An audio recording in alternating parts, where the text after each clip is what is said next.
Hello, everybody. Welcome to the RIFFHARD podcast.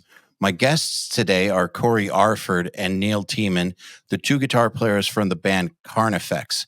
Now, it's kind of cool for me to have them on because literally 10 years ago, it was about a decade ago, Carnifex was recording in my house when I used to be in Florida. I didn't produce or mix that record, but, I assisted with some engineering and they lived with me for about a month.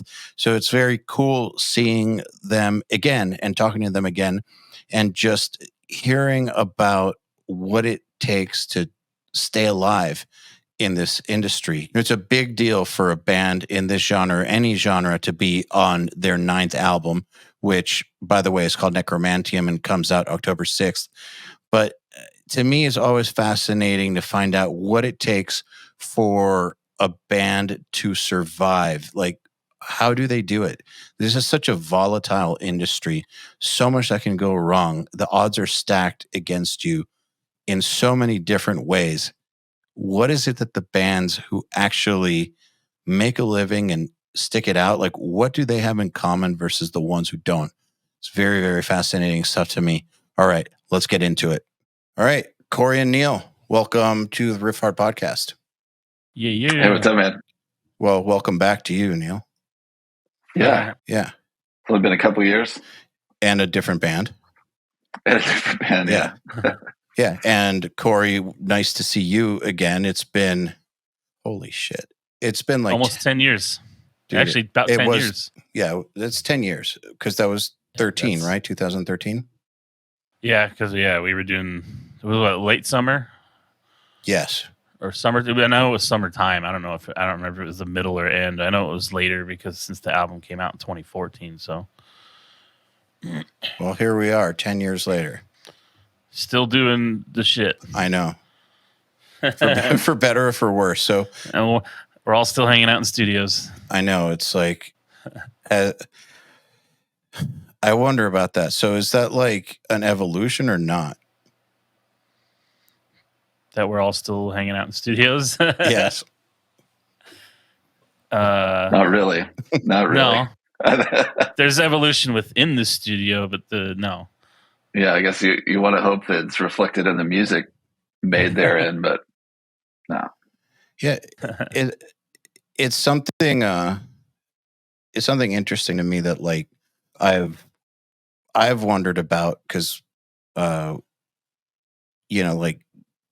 touring early on, and then getting into the studio early on, and then thinking to myself, all right, so this is the thing. Like, here we are, did it.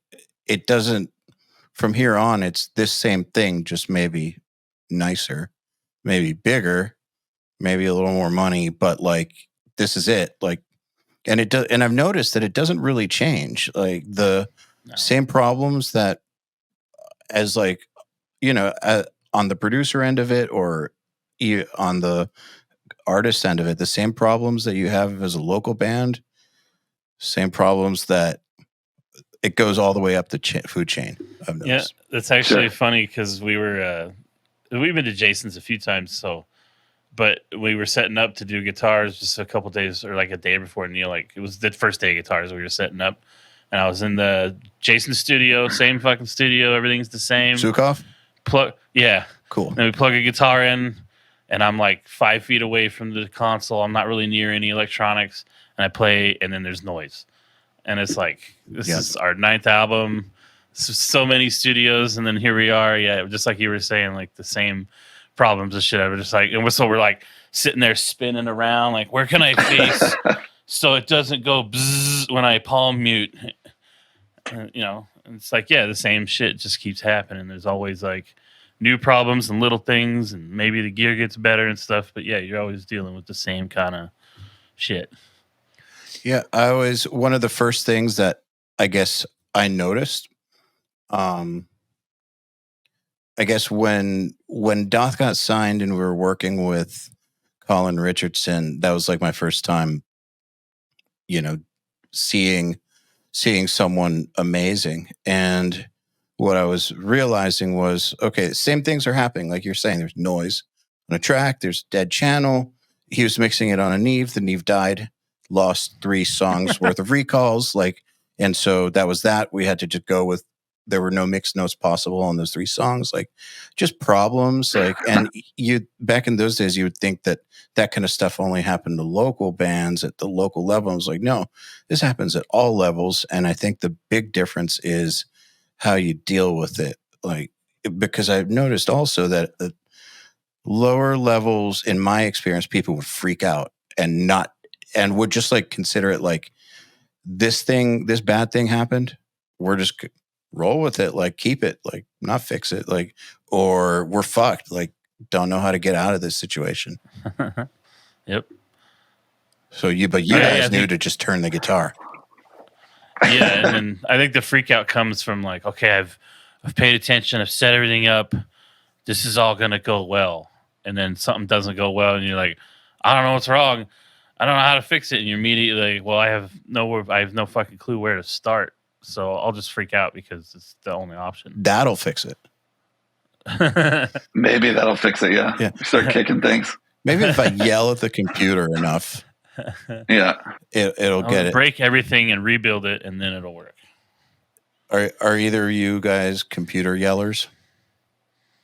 Computer screamers? Only when I'm gaming. I don't know enough about computers to scream at them. I've never understood that.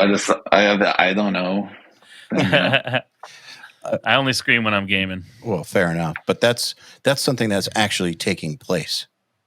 Yeah, but I mean, like I have a specific game that causes a Windows background service to use up 65% or more of my CPU, so my FPS will tank, and all these other issues start popping up because of it. So when that happens, I will scream at my computer because I've gone through all the fixes for everything, and I can't get it to stop. And the only option I have now is to reset my PC. So I unplug all my drives, pull everything apart, and then reset Windows, and then reload and reinstall everything. And it's just, that makes me scream. And by screaming at it, then suddenly it starts working? No, I just look at it and I go, fuck you, and then I continue trying to fix it. I was hoping you had like some secret to like reasoning with a machine. Sick. Yeah, we're hoping for a happy ending to that. Pull the glass off and scream at the CPU, and then it's like, oh yeah, sorry, dude, here I'll work. Yeah, so I was just fucking with you. just a joke. So I'm sure that this has been asked before, but I don't care. It's interesting seeing you, Neal, in this band. When I heard about that, I was like, it's an interesting choice, but it made a lot of sense because I know about your background with writing stuff outside of the norm and outside of just for whatever band you're in. And then I also know about Carnifex expanding the sound and adding orchestral elements and going beyond just the standard formula. So then when I heard about that, I was like, oh, okay, I did not expect that, but also that makes a lot of sense. Yeah, I'm glad it does. I know I feel like I always find myself in these scenarios where I got like at least 25 dudes being like, I should be there, or like, what? How does that even make sense that this dude is doing this? But I feel lucky about it. It all comes from just wanting to work.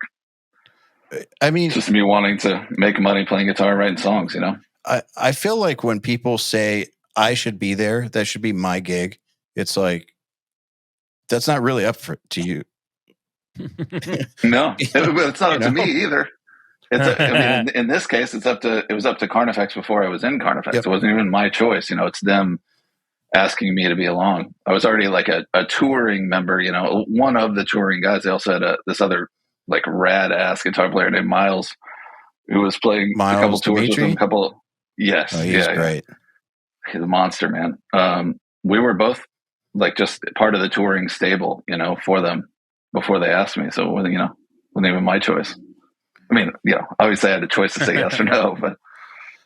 Well, the thing that I've thought about a lot, and I've tried to put it out through this podcast and the other one and just in everything I do, is that at the end of the day, like your entire life hinges on people saying yes to you, because you can't nothing. Your career doesn't exist in a vacuum.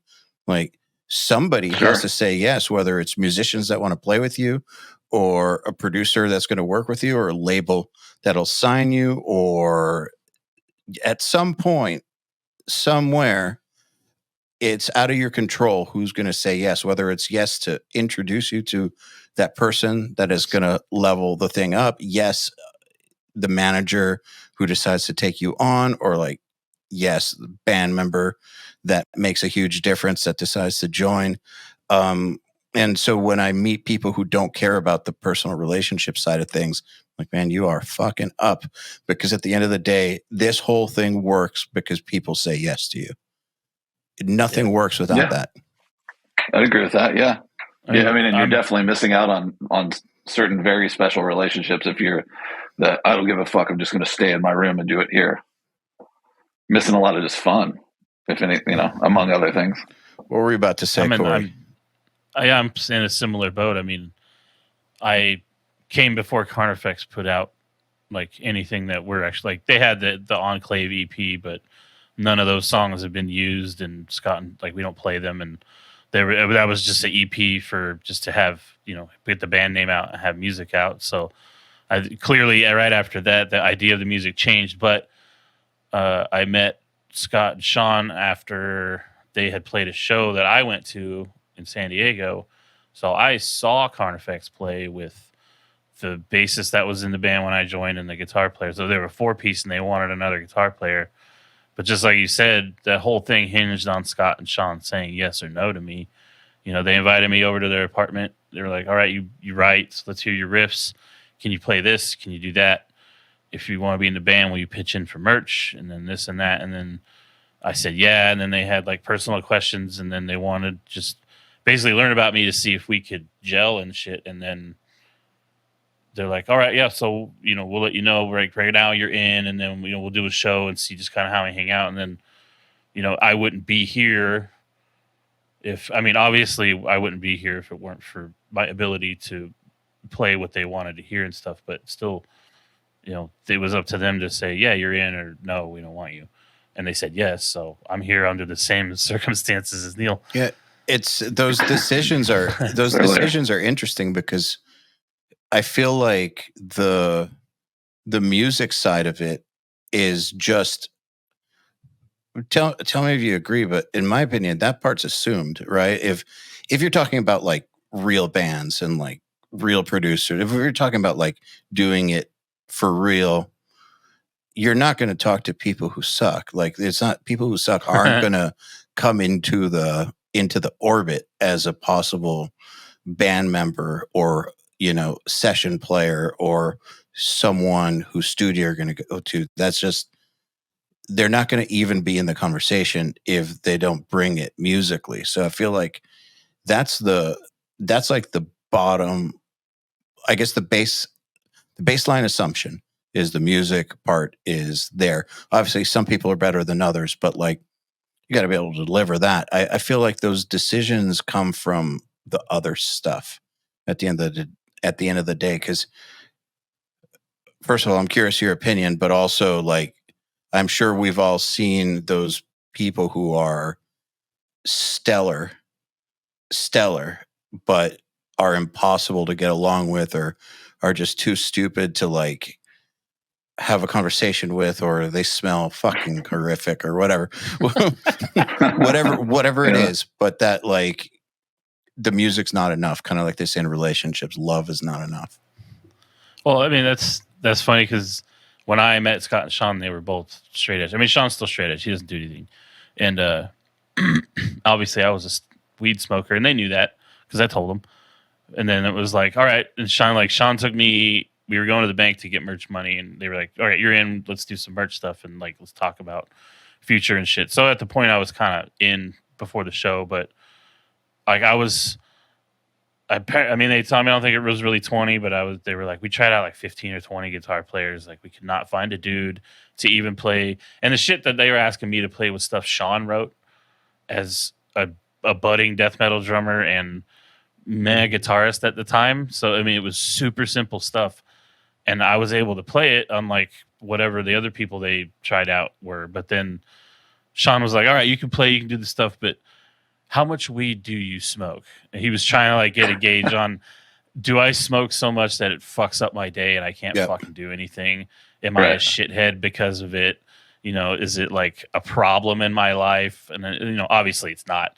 So it's just, you know, but just to what you were saying is like, you go in and then everybody's like, all right, can you play? And then you play all this stuff and then you play this stuff. Like, all right, can you play? You can play. Cool. Are you a shithead? And it's just like, that's the next question is like, can we fucking deal with you? Or are you a fucking asshole?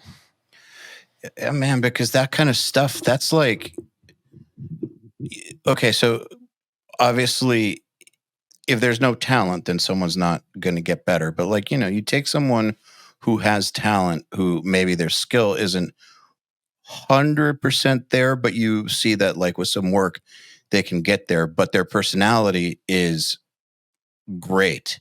Like head is in the right space. Like they think about the right things, like all that stuff.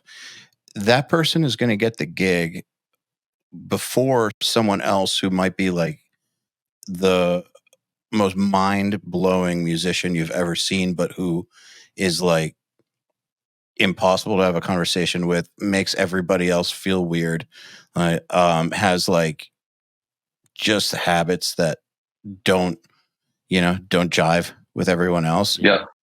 That's always going to be the case, I think. Yeah, it's the weed thing. That's an interesting one too, because like, I think that straight edge and non-straight edge can coexist.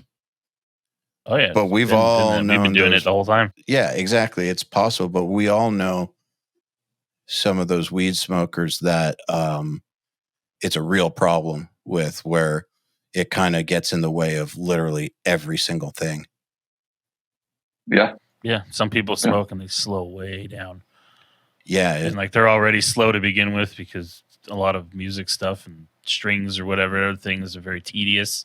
So you sit down and get your stuff and you start working, and then some people start getting high and then they're just like, and then it takes them an hour to do what somebody could do in 20 minutes because they're fidgeting and fucking off, get distracted, making mistakes. Yeah, it's Well, I'm not against weed, by the way, and I smoked for a really, really long time.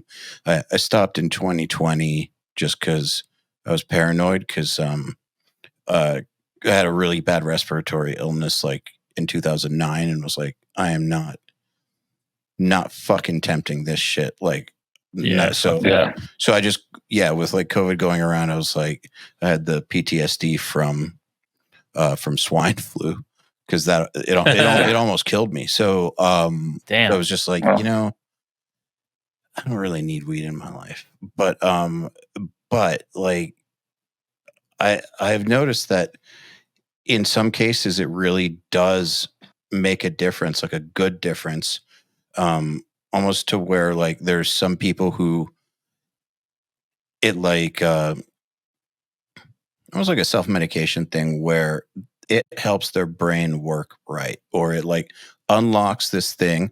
Yeah, it's the truth. It's like there are some people where their brain wiring is such that that little bit of enhancement helps them do whatever it is that they're exceptional at, whereas in some cases it makes them worse.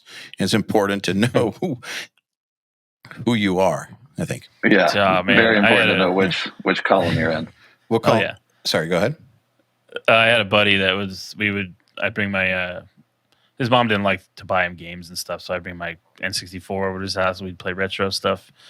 But we'd sit in a circle and everybody's gaming, and then when you hand him the controller and he's high and you're trying to give him the fucking bowl, it's like, James, and then he takes it, hits it, and he hands it right back to you, and you're like, dude, it's a circle. We've done this every day for years, just to the right, and it's just the same every time. Like, the dude is just non-functional when he's stoned, but otherwise, when he's not stoned, he's got ideas, he's working on stuff, he's getting shit done, he's out fucking doing whatever, and then it's like, the weed just melts into the couch. Where are you on that, Neal?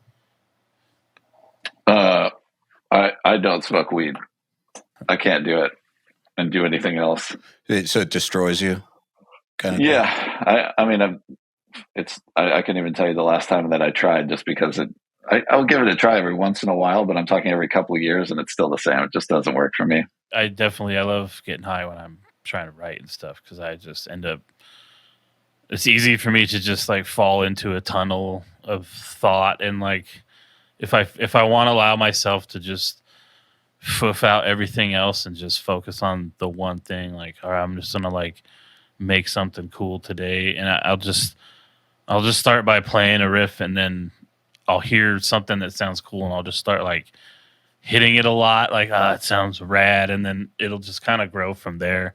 But it comes from like being able to, like, I can still focus and do whatever I need to do, but like if I want to fall down that tunnel of just letting my brain wander and come up with its stuff and do things, like, I love being able to allow that to happen.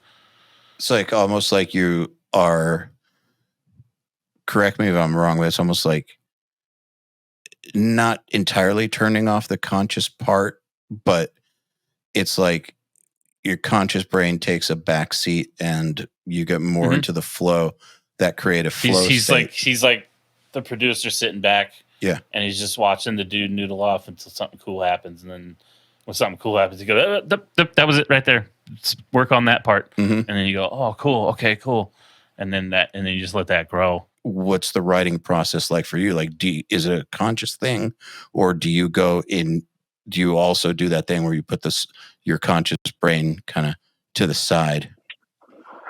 Yeah, I suppose there are echoes of what you're both talking about in my writing process, but it's always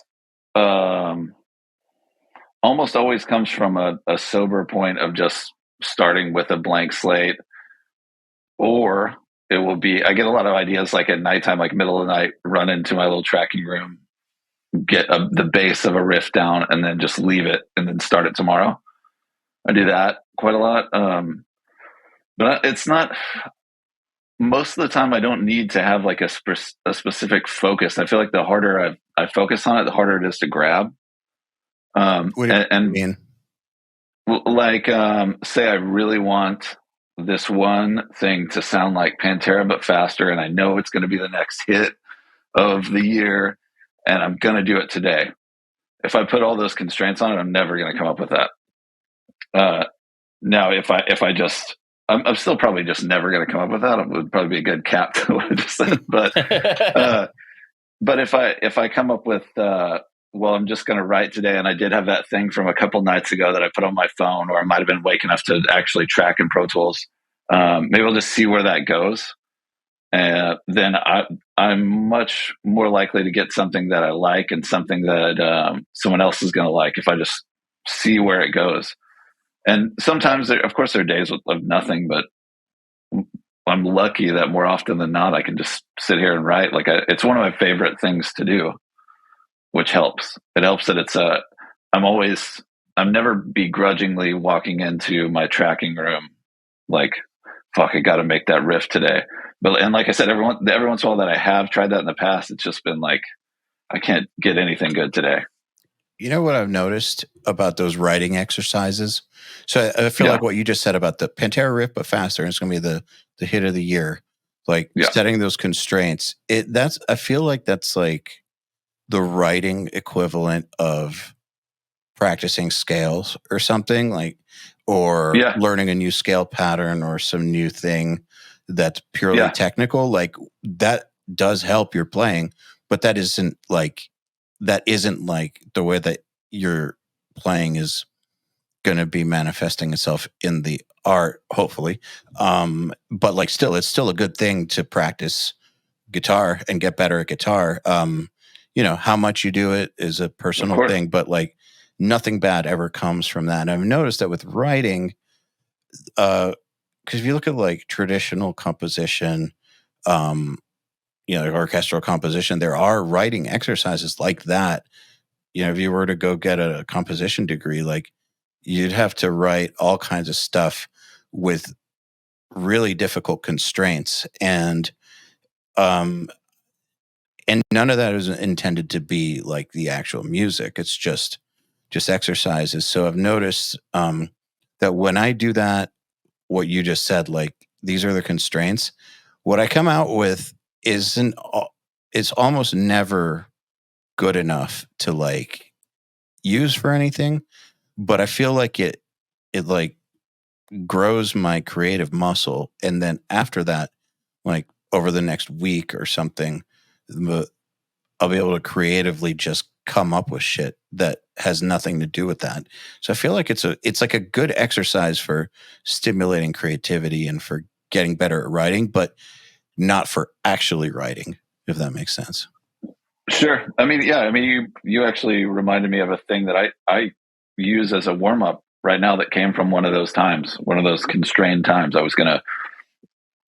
can't even remember because this would be over 10 years ago when I wrote it, but it's just a little, it turned into a finger exercise, and I still use it to this day to warm up. It's never going to make it in a song. I don't know that I'd even want it to, but it came from like, I'm going to write a riff that sounds like this, is going to do this. Of course I didn't do it, but I came out with that I do use to practice, Yeah. So yeah, exactly. I mean, it's helpful. It's helpful. It's maybe not going to get your song out that you initially wanted, but of course it's helpful. Yeah. It's good to know the difference, though, I think. Sure. Oh, sure. Yeah. I've noticed where I think a lot of people go wrong is in not being critical enough of their own work, and not not being able to say kind of, I'm trying too hard, or like this sounds like a writing exercise. Fuck it, let's do something else, or whatever. And yeah, I've noticed this a lot with like RIFFHARD students, or when I was producing local bands, that it's almost like the first thing they write, it's like in chronological order. Like say they sit down to write, and then they write the first part, and then the second part, and the third part. And because that's the order they wrote it in, that's the order of the song. That's how it goes. Yeah. Which is weird. I don't know if you guys have noticed, but like sometimes when I'm writing, it's not till like 3 riffs in that like shit gets good. And then it's like, yeah. Oh, yeah. Wrap the first two. And yep. So I'm curious with both of you, how long does it take you to warm up creatively into writing? It varies for me. I mean, some days I'm just practicing and then I'll fuck up or just start like I'll play a song or else do something, and then while I'm either waiting for something, like if I'm playing the set or practicing the set and we have like a sample when I'm waiting, I'll just noodle around, and then sometimes I'm noodling with whatever the next riff or something's going to be, and I'm playing with those notes, and then sometimes I'll just stop the song and then keep going. So sometimes it just happens right away, or like I can just, okay, well, I'm just going to focus on nothing, and then all of a sudden, boom. And then sometimes, like you said, I'll write a riff or I'll do something, and then I'll be like, that's cool. And I'll do the drums, and then I'll do the next part. And then like the third or fourth riff I come up with, or something happens where I'm like, oh, this is cooler than all of that. And then I start rearranging. And then I'm kind of like, that's when I'm starting to get into that mode when I find something cool. And then my brain's going, oh, you could do this and you could put that there. And what if you did this? And like when I feel my brain just start throwing out ideas, and this one little stupid thing is just making my brain go nuts for shit, then I'm in the zone. And sometimes that can take, half hour, 10 minutes, it kind of varies. Sometimes, yeah, like I said, I'll snap right into it. Sometimes it takes a little bit. Do you always get there though? No. Fuck no. Sometimes it's like, yeah, like I'll go in with no constraints. Like I'm just going to write something, or I'm just going to put this down and see what happens. And then sometimes if I go, well, okay, this is what I want next. Sometimes when I tell myself, you need to write that. And then sometimes that happens. And then the thing I make myself do comes out cooler. And then we start rearranging from there. Mm-hmm. Do you ever just come out with nothing? Yeah, I've spent like 2 hours once trying to put shit together, and then I just deleted it all. Because after at the end of it, I was like, none of this sounds cool. This is all boring, and everything that sounded awesome 10 minutes ago sounds like garbage now. And reworking it and changing it isn't happening, so let's just throw it away. Feels good. I think that in itself is a good exercise, not only for like your mental health, but just to know when you can do better than this, and just throwing it away is, it's helped me a lot. I think knowing, like, being conscious when you're hitting that wall to know when to stop, so you're not tiring your brain out in a way. I mean, like, I think the more you try and make something happen, the less you're going to want to make it happen. And then you're just going to end up, I mean, it's good to, like, be able to just go, I don't throw it away, whatever. But then to sit there for 4 hours and throw everything away, like, it's being conscious of when you're like, all right, I'm not making any progress. It's time to, let's just take a break, or let's stop for the day. You know, knowing when you're hitting that wall is a good thing too. That's a tough one for me, but I would try to be better about it. It's because, like, there's this voice in my head that's like, well, if you just keep going, you'll get there. You just keep going, like, you know, like, because it's happened before. So, you know, it's happened before that, like, shit is sucking. It's been hours, and then, you know, the one thing happens, the one idea, the spark, and then boom, like, the song shows up. But then lots of other times where it never happens, and it's hard to know the difference between I should keep going, I should keep, like, I'm gonna get somewhere with this, versus this is pointless. Like, brain is not into this today. Like, be better off just practicing guitar or something. Yeah. I think also those times when you are hitting that wall, but you keep going, there's something in your brain going, no, wait, we have an idea here. We have something here today. Let's just keep going. We'll find it. And then there's other days where it's just kind of like you keep trying new things and you're hitting that wall over and over. And it's like, that's either break time or quit time. Usually for me, it's break time. Like, if I'm hitting those walls, I'm like, all right, I'm going to go refill the water. I'm going to make some tea, a flavored drink.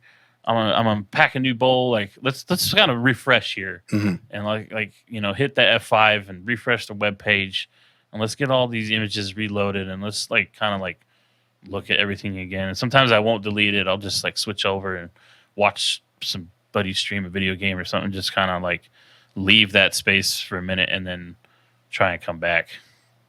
What about for you, Neal? I'm kind of the opposite. I just Control Z, undo that thing, baby. If it's no good, let's get rid of it. I mean, I spend enough time, like, I don't know, just trying to get the right idea out. If it's not working, it's not working. How long do you give yourself before you know? Like, what I realize that it's going to vary. So, sure, with understanding, no more than like, right. With all things considered, no more than like an hour and a half for me. It's pretty quick. I also try to keep enough backlog to where if that's not working, well, then maybe I listen to my notes in my phone and see if there's something else that is really piquing my interest today. You know, if what I was going to do isn't working out, that obviously helps. If you have nothing else, then that's kind of a bummer. But I don't give it much time. So it sounds to me like momentum is really important to you, and you don't let yourself stop the momentum. Yeah, I haven't really looked at it like that, but I do kind of go in little groups of writing to where, like, say I'll have these 2 weeks off. It's feeling a little productive, so I kind of go with it, and I'll look through my notes on my phone, whatever, just to kind of keep it going. If today was good, maybe tomorrow will be better. Keep doing it. But I also take time that it's, hey, I've spent an hour today. Nothing was that cool, so I practice a little, and then just let it be for that day. Try it again the next day. Maybe the same happens. I'm like, all right, well, maybe this week's not it, you know? Then, I also do like session work and other writing on the side, and that kind of stuff can preoccupy me. but also keep my chops up, you know? Yeah. So that helps. How important do you think it is to keep the writing chops up? Like how long does it take you, like say you finished a record, you're starting the tour cycle, so you're going to be gone, like even one tour, like or multiple, but you're not in writing mode, you're in tour mode, you're in playing mode, promotion mode. Yeah. How long does it take before when you get back to writing, how long does it take before the ideas start getting good? Is it like an immediate thing, or does it take a while to kind of get the engine going? For me, I almost always have another like 5 or 6 songs ready to go by the time the first tour of a cycle. Like say the record is done, but now we're about to go tour. For instance, right now, like we have the record done, it'll be out October 6th, and tours right after that. But I've already got 5 music beds done and waiting for the next thing. And I think that's kind of leftover creativity from the previous record. But up until we really get back on the road for like a certain demanding amount of time, I think I'll still be kind of in writing mode and let that stay there, you know, ride the wave as long as I can, you know, at least. But like afterwards, like say when you do have to get out of after all that tour, yeah, like say you are out of writing mode, like say like in general, just if you haven't written for a while, how long does it take for you to like get to the good ideas? I would say again, not that long. I don't ever feel like I'm really out of writing mode. Like I'm always a riff here, a riff there, something. And of course, if I haven't done it for months and I'm sitting down, I'm like, all right, now is the time for a new record, or at least the time to be thinking about new material. I'll spend a couple days on a couple ideas, and not to discount what I said about if I can't get anything in an hour and a half, I'm done. But of course, you need like a little ramp up time to like, maybe this isn't my best riff, but if I keep just working on this song I think's good, maybe the really good one will come on Wednesday, you know, or something like that. I think it's good to keep working if you think it's good, you know, like don't just stop when you got something good. What about for you, Cory? I'm always in writing mode, but that comes from Scott because like album's not out. We got like another month, well, less than a month, well, 2 weeks or so. And he texted me, he's like, hey, make a little video, one of the new riffs from the new song we have out right now. And then I was like, cool. And then he's like, start making riffs again. And I'm just like, okay. It's like he's always on it. Like as soon as everything's done, he doesn't give us a moment to really. I mean, he does. Like it's not like, hey, start writing right now. God damn it, you need to write. He's just like, hey, you know, start thinking about the next album. Because I mean, we take a year and a half or whatever to compile and arrange and do all the stuff. So it's like the more often we have stuff coming in, the better. So my favorite thing is that I come up with a lot of my best like intro riffs or just cool things. Like some of my coolest things that drive a lot of other stuff when I get home is stuff that I come up with on like during sound check, because we have the Kempers and cabs and stuff. Like me and Neal are set up before everybody else. And if we want, we can sit there and fucking noodle for an hour while Sean sets the drums up and the mics get placed and all that shit. So it's like actually, I don't remember the name of the song. Main riff, right? Yeah, yeah. So yeah, from the newest single, the first riff, it's literally the same notes as the song "Hell Chose Me," but Scott was like, "Hey, we need like a Hell Chose Me kind of sound riff, but like let's slower." Like this is literally what he said to me at a show, and then I was like, "So the same thing, just kind of different?" And he's like, "Yeah, just same idea but slower." So now we have this riff that opens our new song that's literally the same exact riff as Hell Chose Me. I just play it different. And it came about during a sound check because I had an idea put in my head and I started fucking off. And then 15 minutes later, there we are. So like I'm always trying to think like if I'm noodling off, let's play some notes or frets or something that sounds cool to me. And sometimes an idea will just happen. So I'll just play it over and over again to cement it in my mind. And then when we get home, I lay it down and then see what else comes from it. You know, I've noticed, or I've just seen, um, from certain students, I've just heard this, that writer's block really fucks with a lot of people. It doesn't fuck with me, but I've seen some people say, I just don't know how, like, I always get like one or two riffs and then I just don't know where to go next, or like I can't finish anything. And my thoughts are always like, well, if you don't know where to go next, um, maybe write something else, or how long have you worked on it, or how many different variations have you tried? Like, how much are you trying, and how much versus how much are you just kind of doing the same thing over and over and over again? Like, how hard are you actually trying to find that next idea and to do something different, which is impossible to know if you're not with the person. But that said, I'm wondering, do either of you ever get the block? It doesn't sound like you really do. It sounds like, or if you do, you have methods to get around it pretty quickly. It doesn't. I don't really care if I do. Of course, I get times where I can't. I'm feeling uncreative. I can't write something. Of course, everybody does. But it doesn't bother me too much. I don't think. I mean, that might be a question for my wife to see if I'm like secretly yelling at myself, and I don't know. But I don't think it bothers me too much. Yeah, I would say there's some advice towards that. If you only can get to 2 to 3 riffs and you can't do anything else, is collaboration can always help. Yes. There's always someone else out there that also has 2 or 3 riffs that can't quite get it together. Maybe they're in the same key. Maybe not. Maybe that's where the magic is. It's getting to the key. You know, like that. There's so many times where, like in this band and a couple bands in the past, the way that I mainly write is I'll send a complete 4.5 minute song with all but vocals, unless asked to do vocals, and I will that. But Scott's fine in that area. But the point is not for me to get that song is complete at 4.5 minutes. The point is that that's how I write. It then goes to Cory, goes to Sean, goes to Fred. Hey, what parts of it are really good? What's a keeper? What's not? Should this be faster? Should this not? It's something that I've found people got intimidated in the past with it. Fortunately, no one in Carnifex is, but I send this full song, and it's not to say, here's the song, we're doing this. It's to say, what of this is good to you? Because it's all cool to me.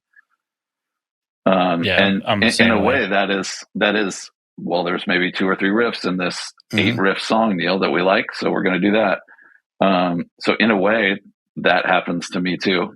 But I think you should never discount, if you're lucky enough to have collaborators, to have people that want to write with you. You should never discount that. Even if you think the idea is dumb, it's worth a playthrough. It's worth a try. You never know. It could sound sick. It could be the next Enter Sandman. You never know. Yeah, absolutely. Yeah, I think a collaborative effort is much better, especially if you're in a band situation where it's not this guy and his band, it's this band, which is the people that make up the band. It's no band is any one person. It's all, Carnifex isn't Scott. Carnifex isn't Neal. Carnifex isn't me. Carnifex is the 5 of us. So the music should reflect that. And I think for me, some of my favorite bands that have been the same members or close to the same members for their whole career and been around for decades, they're all collaborative efforts. I mean, they're just people that get together and write music together because that's how they started, and why should that change? And I think finding the best of what everyone has brought to the table and putting that together is the best way to put music together. If somebody has a band and they write everything, that's fine. I'm not like saying that's a bad way to do anything, but if you have a band of 5 people that are all capable of writing music and have ideas, then nobody should be shut down, and nobody should be like, this is how I wrote it and this is how it has to be. If somebody has another idea, everybody should be heard out, and then the collaborative group should decide together, we all like this this way, and that's where you get your best product, because no one person decides how cool your band is. It's a social collection of fans that tell you, hey, your band is sick, but everybody likes your band for a different reason. Some people like the riffs, some people like the lyrics, some people like the drums, some people like this or that, and it's like you have to keep that in mind when you're writing with a group of dudes, that no one person likes one thing. So the more people you have in your band putting music and ideas together, the more people are going to like it, because you have more ears putting entertainment together. That whereas one person might write something like this, so there's going to be parts that other people, or that just don't gel with everybody. Whereas if you took those parts that are a little less good and have them reworked, or other ideas put into them, the song could be great, and it can be greater with more input. That's a great idea. Find, if you don't have collaborators, find collaborators. My shit's always better with collaborators. It always has been. Like, I'm okay at writing on my own, but I'm way better when I'm collaborating with good people. Like, yeah, I feel the same about myself. Yeah, right. Does it like unlock? Do you feel like it unlocks like this next level of your creativity or level of ideas? Yeah. Well, yeah, of course. Like I say I have a riff I really like. I'm used to this tempo. I think this tempo is the best.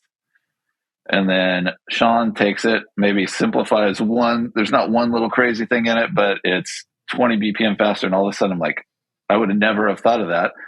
It's not a huge change. It's still my riff. But if it were just me, it just would have been, yeah, it's pretty cool. But just having and that's just one instance of one other person. Imagine if you had more people, it's great. It's always better that way, I think. Yeah. I feel like when I hear about this writer's block situation with bedroom operators and stuff, my thoughts are often like, first of all, yes, do you have collaborators? Two, how married do you get to your own ideas? Like, how much negative, like, weird shit do you have surrounding your ideas? Because, like, for instance, two things that you guys just said that I think are really, really important are, you don't let not having good ideas one day bother you. And same here. Like, if it's not happening one day, it's not a big deal. It's like, that's just part of it. Like, maybe it'll happen later that day, maybe not even that week, but not the end of the world, because just going to try again and have the confidence that something good is going to happen.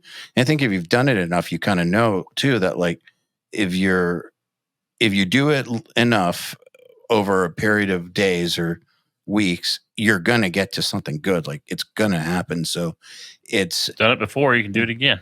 Yeah, exactly. Exactly. So I feel like when I hear about this, people getting really down on themselves, I think they're wrapping too much.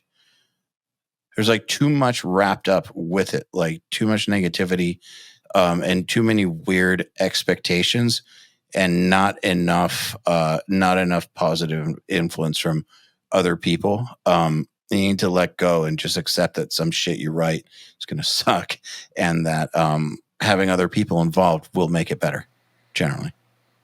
Yeah, and you can't always think that you're going to be on. I mean, so many people, especially with people that are home a lot and they either choose to or want to, whatever, then they write a lot in their bedrooms and they do a lot of videos, and that's what they do. Like, you think, like, you're in there all the time trying to think about stuff. Your brain's not always going to have, like, the magical idea every day. Like, you have to have other things too to allow your brain to relax. It can't just be, all right, I'm going to wake up and make beats all day and then go to bed, and wake up and make beats all day and go to bed.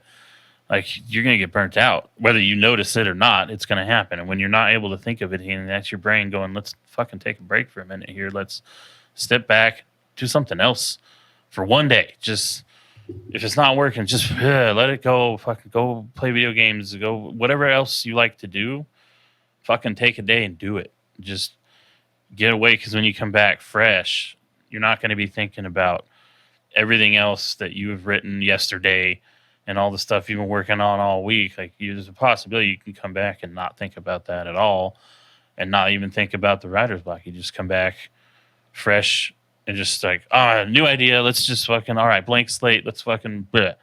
And then you're right back on it. You just said something really key that I want to focus in on. New idea. So that's another thing where another way that I think people go very wrong is not being quick enough about like just moving on to a new idea and not coming up with enough new ideas. So I feel like if you don't write that much, every idea you have is going to matter that much more. So like, say you have a band where one person writes 50 songs for an album, or like 50 ideas for the album, whereas this other person wrote 3 riffs. The person who came in with like the 50 ideas, probably half or more are going to get cut, and that's fine. So, but like, you're talking about 30 ideas or so are getting cut. Whereas the person who brings in the 3 riffs, well, if you cut half or more, they're going to end up with 1 riff on the record. And there's much more of a psychological, if you got ego in the equation, you're cutting out, like, they're ending up with 1 riff on the thing. And that 1 riff and those other 2 riffs that you cut mean so much more to them. And that's a problem. That's a real problem, because you get people who get blinded by their ego. Whereas if they just wrote more, first of all, the importance of every part would go down, and it would be easier to just say, okay, this sucks. Let's do something new. Okay, this sucks. Let's just do something new. This sucks. Something new. Okay, this is cool. All right, we'll develop that. And just keep on making more and making more. And I think when people get stuck on like, I can only do 2 riffs, it's like, well, maybe you care about those riffs a little too much. Why don't you just like write something else, and then something else, and then something else?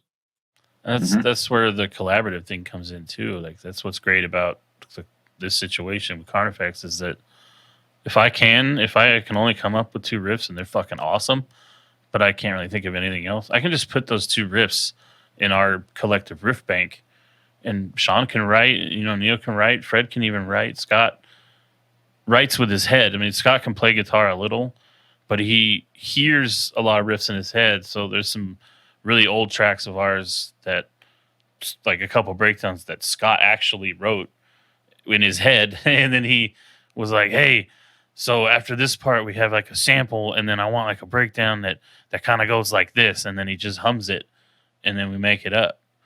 And so he, I forget what fucking song it was now, but there's some ending breakdown on a song that it should go duh, duh, duh, and he like just, and then you can tell by the pitch of his voice, so you want it to go up a fret and whatever. So like he would explain it, and then Sean and I kind of worked it out, and then we have this sick breakdown, and then I'm like, oh, what if we play it like this and then like that? So you have one breakdown with different variations, and it was comprised or made up of from 3 people. And that's the cool thing, is that if you do hit a wall in a collaborative situation, you go, well, here's 2 fucking sick riffs. I don't really know what to do with them. Guarantee you the other 2 or 3 people will definitely have an idea. And then you have a song.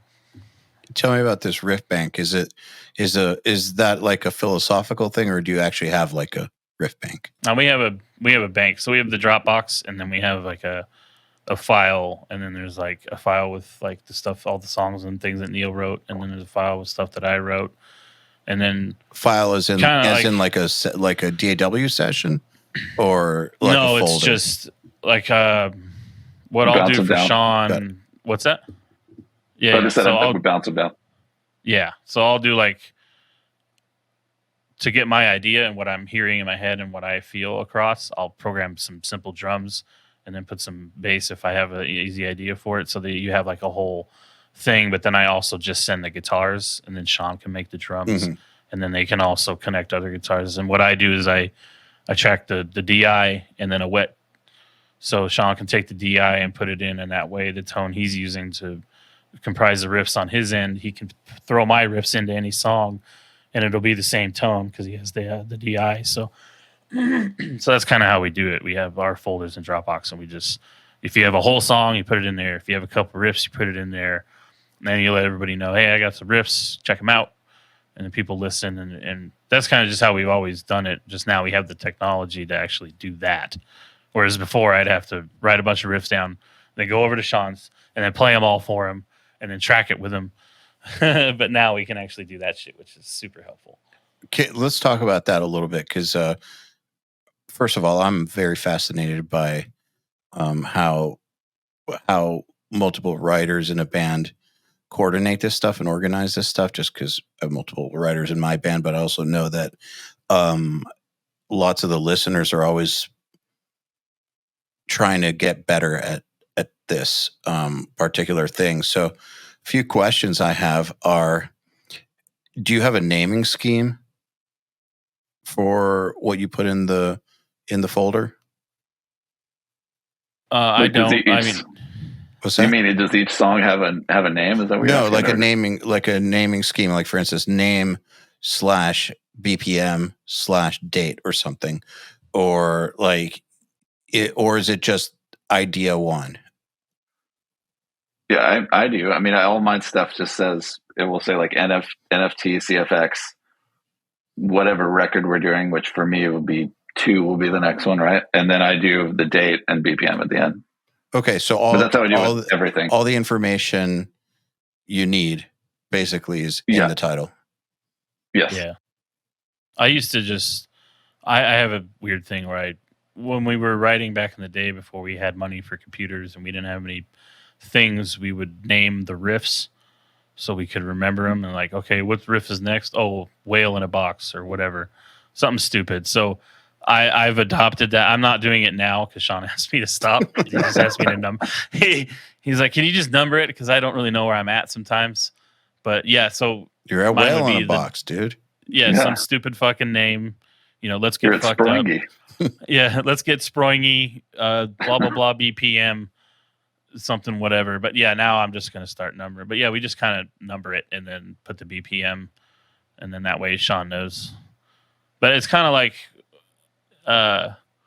Neal and I we'll write whole songs or whatever, but I look at it as like, you write a whole song or not, it's a collaborative thing. So your stuff's going to get torn apart. Some riffs are thrown out, whatever. And that's fine. I don't care.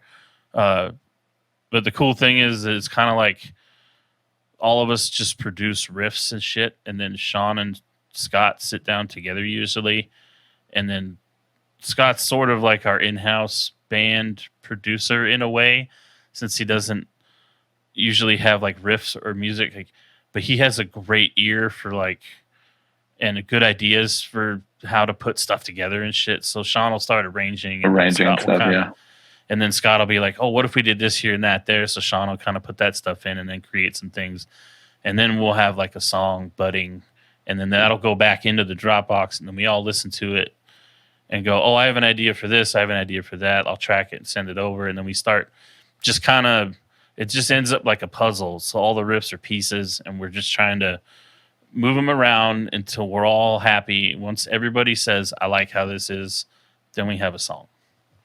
So Sean if he's basically the band arranger producer. So he's a music director with it. It's not like a paid role in this band as far as I know. So it's as far as I know, it's unofficial, but he's like the music director. I feel like of the band. In modern bands, there has to be one person, and maybe more than one, but like at least one who is like the person who's operating the DAW for the pre-pro, where like it's kind of the hub for everything, because otherwise it's just so disorganized and so tough. Yeah.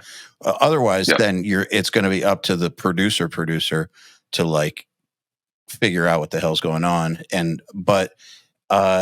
Okay, so Sean is the person in the band who kind of has the master session. When you guys are so say you have sent in ideas, he's like started to piece it together. You've got like a version 1 of a song, like it's actually not just riffs at this point. It's like, all right, we've got a song starting to happen.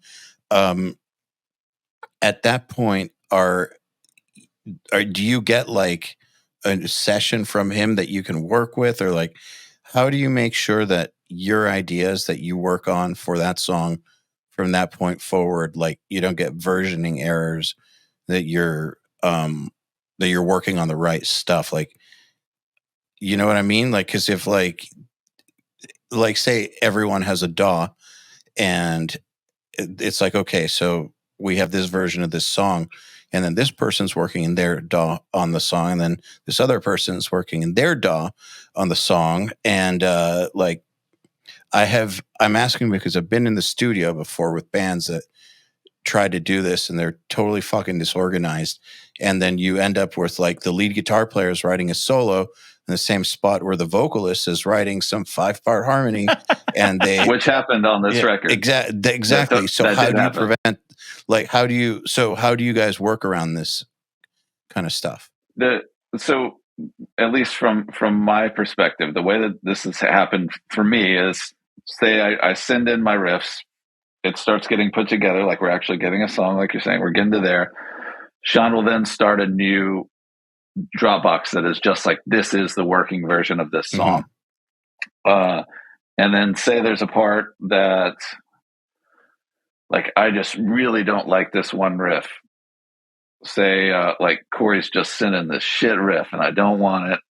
Then, like, I say, then I'd be like, I don't like this riff. Like, maybe here's an idea for it, or what else you got? And Sean is really the one to hold the ball there, to where he then goes and switches it out in his DAW. I don't even know what he uses. I use Pro Tools. I don't think Cory uses Pro Tools. I don't think Sean's on Pro Tools either. Cubase. And Sean and Fred uses Reaper still. Yeah, so I mean, we're all on different. Yeah. But he's like, I was talking to him. He's like, I'm learning how to do video editing in it. I'm like, dude, just get Cubase like the rest of us. Reaper is so old, and Cubase's Elements is cheap. He's like, no, I know how to use Reaper. Still evaluating. All right, guy. All right, man. Yeah, so ultimately the ball is still in Sean's court, in that he then goes in, puts in a new idea, and then replaces the old with the new, and the new Dropbox. There are normally several Dropboxes going. One being the kind of master, these are the songs as they're going to be recorded until someone says otherwise. And that's what gets replaced if there's a riff that someone doesn't like. Okay, so let's talk. Sorry, go ahead. And I know, usually I know Sean, because usually a song that ends up being the song will, like, we've taken to adopting a little bit of like the pop song arrangement thing. So we used to just do like the Poison the Well thing, as I call it, where you just write a riff and then the next riff and the next riff and the next riff, and nothing repeats. And even though you still have a bridge and like a verse and stuff, but if you listen to like old Poison the Well shit, nothing repeats. It's a new riff. Every single part is a new riff.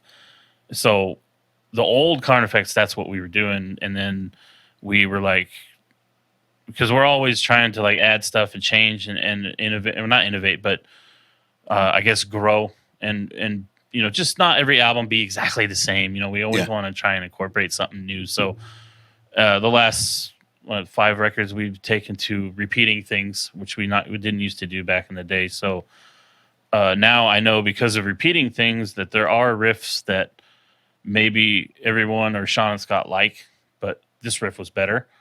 So Sean definitely keeps all the old stuff that we're not using at the moment. So like what Neal said, if somebody's like, I don't really like this here or how this goes, Sean has other riffs that he likes that maybe Scott was like, let's not use that one. It's cool, but let's not use it. If this riff isn't working for everybody, we'll switch in one of those other ones. And then somebody maybe hasn't heard it in that context, and then that'll give them a new idea. Yeah. So we definitely have that going on, which is good. So that's what I mean, like back to the Dropbox thing of the riff bank, is we literally have a bank of stuff, and it's still there. It's always there. All the stuff that I wrote that didn't get used, all the stuff Neal wrote that didn't get used, it's all still in the Dropbox. And I still have sessions with those riffs. So it's possible that just like before, where I wrote a riff for, say, like Disease and the Poison or something, like 2 albums later, that riff comes back. We end up using it because it fits into the context of something else we're writing where it didn't fit before. So we definitely keep that stuff on hand. And then to speak to how we arrange all the songs and stuff, like any of us could take the song that Sean's done, because he usually does WAV or MP3s, but you can just drop it in Cubase and start cutting it up and rearranging it if you want.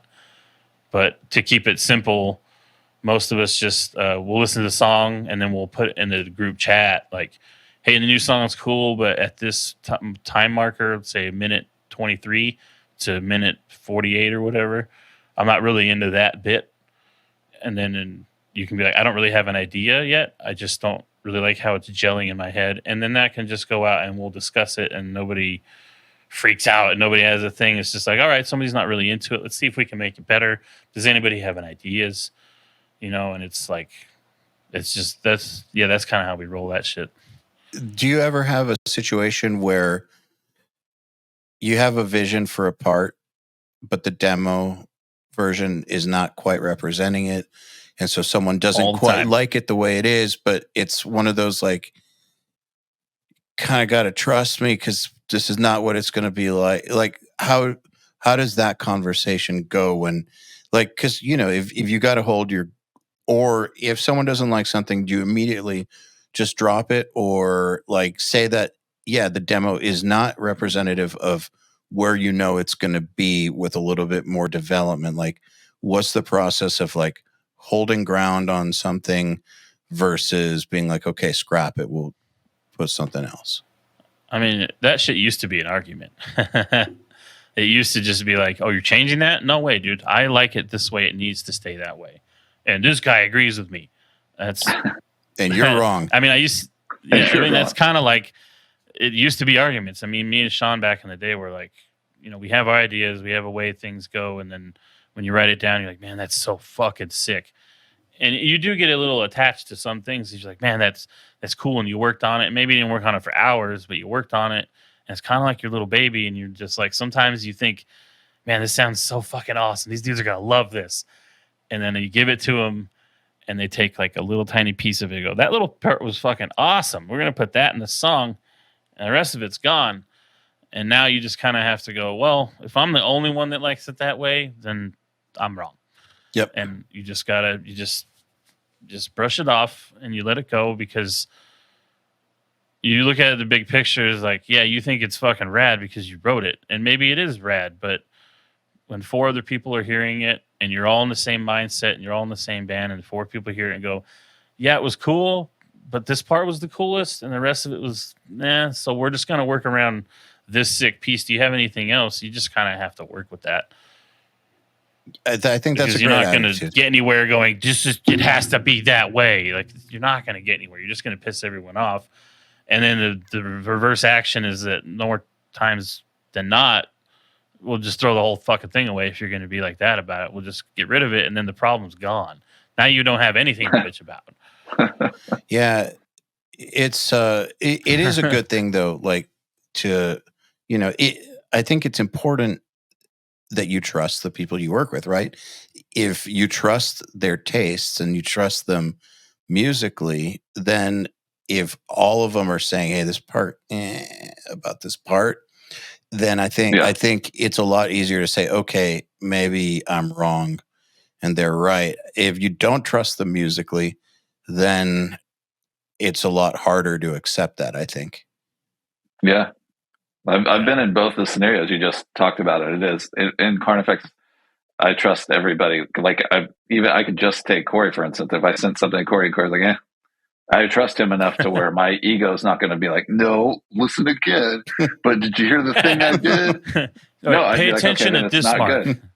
Because I do trust him that much, you know. And that you goes for realize that nobody is cutting your shit because they don't like you or they're trying to fucking backstab you or anything. Like, there's never a situation where, I'm going to cut this dude's riff and he's going to fucking hate it. Like, no, we're going to piss off Fred with this one. Yeah, like, we're cutting it because it's not gelling with everybody. Yeah. And that means it's probably not going to gel with other people too. And, you know, you're writing the music for yourself, but also, like, you want people to like it. You want people to be enjoying it and entertained by it. And if 4 people tell one dude, hey, this is boring, then it's probably fucking boring. Yes. No offense to anybody. Nobody's, and some people probably are like that, where they're just like, they don't really like the riff. So yeah, fuck you. This riff sucks. And you're going to be a dick about it. But we all love each other, and nobody's here to be like, to cut a riff or piss anyone off because, oh, well, this guy's bumming me out this week. I'm going to fucking throw his riff away.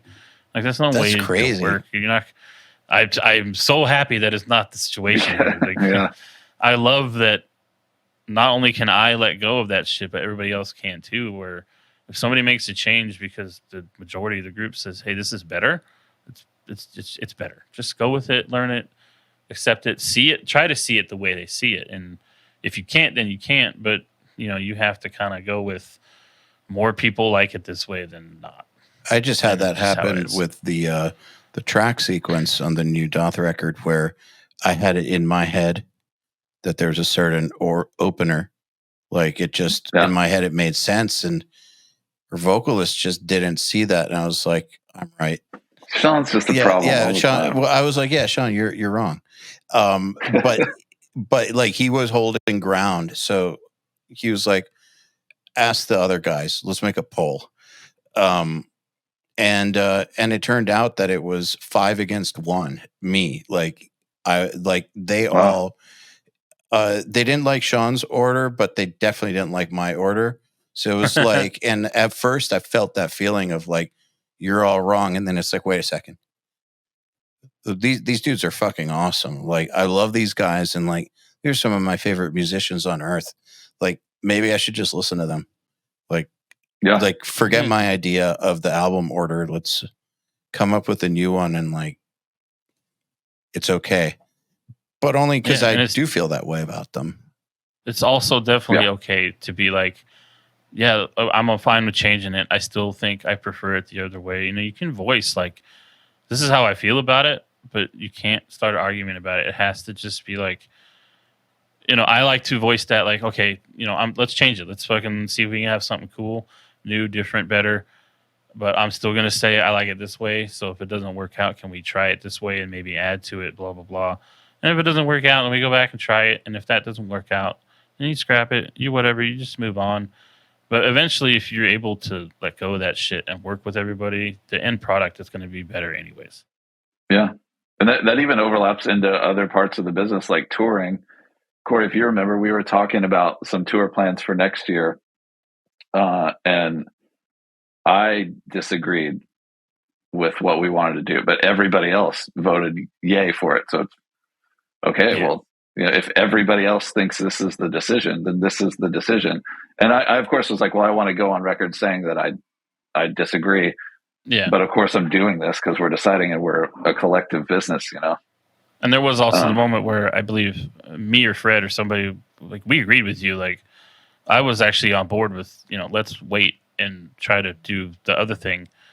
But at the same time, like, the safer move, the wiser move, I guess the more business wise move, whatever it is to go with what we went with, which, I could have went either way. Like, I would like how vague can we be right now? I know. It's just we can't say shit, but there's a thing. But yeah, no. While I agree with you, I know the situation. I think the better idea was what we went with for sure.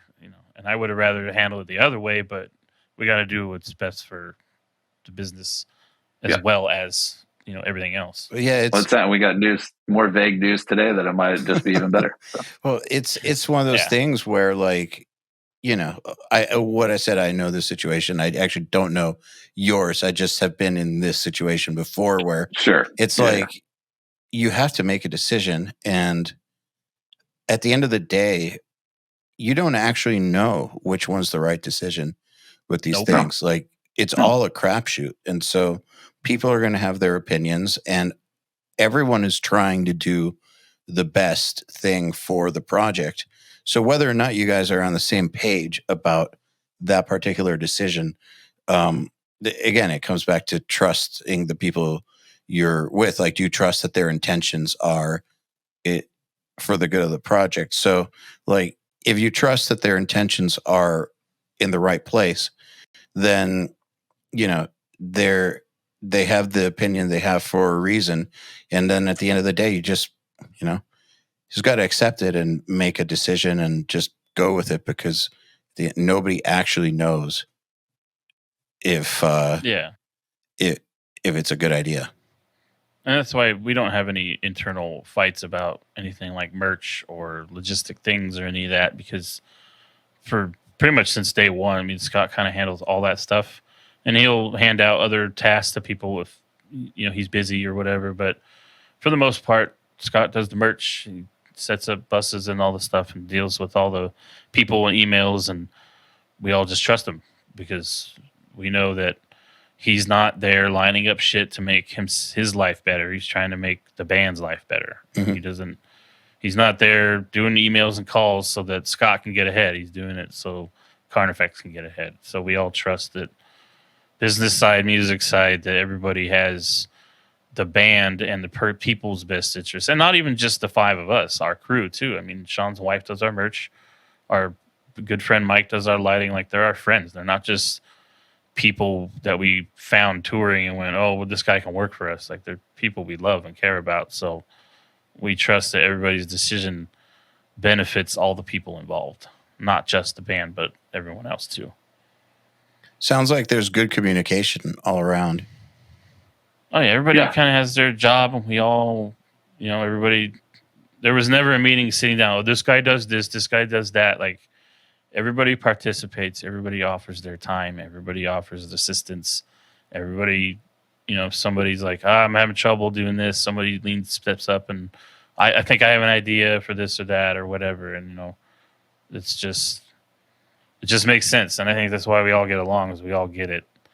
We all see the same, maybe we're not on the same page all the time, but we're all in the same chapter of the same book. That's got to be a relief for you, Neal, coming into the project, that that stuff is worked out, and that that's how the band operates. Well, it's a relief for us too that Neal gets it, and he's a sick dude, and there's no ego, there's no bullshit. Like, I mean, he's the fourth guy to play guitar with me in this band, and I can tell you, out of all of them, I mean, everybody was immediately awesome and cool, but a few months later, people start to change, and I don't think Neal came into this going, okay, I'm going to make sure these guys see me in this light, and then I'll be who I am later. Neal's just been Neal, and he's gelling with us real good, and the music that we came up with for this album together is amazing, and it's some of my favorite shit. So I don't know. I think the four of us together plus Neal this is awesome now, and I think this is the best formation of Carnifex we've ever had. No shit. No shit. No cap, as the kids say. Yeah. One thing I'm hip. One thing I've, from my own personal experience, and then also just from, talking to so many people in this format. One thing is when you tour with a band, you tour with bands, and like it's different than on the podcast. But one thing I've noticed through these podcasts and all that stuff is the thing that the successful bands have in common, like every single one I talk to, is they have their communication figured out, and they don't have nightmare members. Like, they may have had nightmare members. They may have come from bands where there was a nightmare member. Like, that might be in their past, but the ones that like keep going, you don't really find nightmare members, and their communication is worked out and evolved to the point where all the shit that's typically difficult for a band to communicate with each other about, like, I hate that riff or whatever, they have figured out how to make it not a problem. Yeah. I mean, these are important keys to longevity for sure. Yes. And it comes down to being able to talk to people properly and being able to listen. Like, we've had a couple people back in the past where if you tell them, oh, during the set tonight, I noticed you were playing this thing wrong, and they get a fucking attitude about it. And it's like, I'm not attacking you. look, we're all playing this one way and you're not. Can we just go over it? And like, let's have, and then it becomes a fucking fight. Where last tour, Neal came up, was like, hey, you're playing this thing on Drown Me in Blood wrong. And I'm like, I know what part it is. Let's go. I pulled up the tab, we went over it, and I corrected the problem. There was no fucking fight. There was no issue. It was like, I was fucking up, and I fucking fixed the fuck up, and we're good. It's fine. The reverse of that, like from mine, is these dudes have been playing these songs for 20 years. I've now been at least touring with them since early 2020, but I'm the new guy playing these new, to me, very new songs relatively to them. So I want to know if I'm messing something up. Like I want to be corrected because I again want the best thing for the band, not just the best thing for Neal. But that's really cool too, though, that you're able to come into the project as a new guy and still be able to say, hey, fucking up this part, and not feel weird about being able to say that. Because like in some bands, like people won't say shit if they're new because they're like the new guy and like you're showing weekness. Yeah, and like, or like maybe it's not my place or blah blah blah. Stepping out of your line, bro. Yeah, like all that dumb shit. Fuck that shit, dude. It's just not going to make the best version of you or the band. Yeah, acting like that. Yeah, exactly. And bringing up a mess up is no problem because either someone messed up because they're playing it wrong, or someone messed up because they just messed up. So you bring it up, hey, I heard you fucked this thing up. The person either goes, oh yeah, tonight I blew it, I'm good. Or they go, oh, well, maybe here's how I'm playing it, maybe I'm doing it wrong. You can either handle it like a grown-up, or you can be a fucking baby about it and kick and scream and have a problem with someone telling you that you're not fucking perfect. It's like I fuck up all the time, and a lot of times people don't fucking hear it. And I'll be like, man, I'm so bummed. I blew it, the whole set. I blew this song, this huge thing. And everybody goes, you did? And you just go, oh, well, fuck. I guess I didn't. I don't know. Maybe I fucked up so smoothly that it's fine. Or that's all professional guitar is. Fuck it. Try to fuck up as smoothly as you can. Getting better guitar is really just sucking less. Yes. How close can you get that jazz note? Yeah. Well, I think a good place to end it. I want to thank you guys for coming on, and congrats on the record release. This is going to come out probably either right when it comes out or right before it. But what I've heard, the singles I've heard are fucking sick. Thank you. Thanks, man. I love that you have kept on expanding the sound. It's sounds great. I love the arrangements. And yeah, it's just great to see. It's great to see you guys keeping on going. Neal, it's great to see you in a sick project. It's just Thank you. Glad to be here. Man. Yeah, it's awesome. Anytime.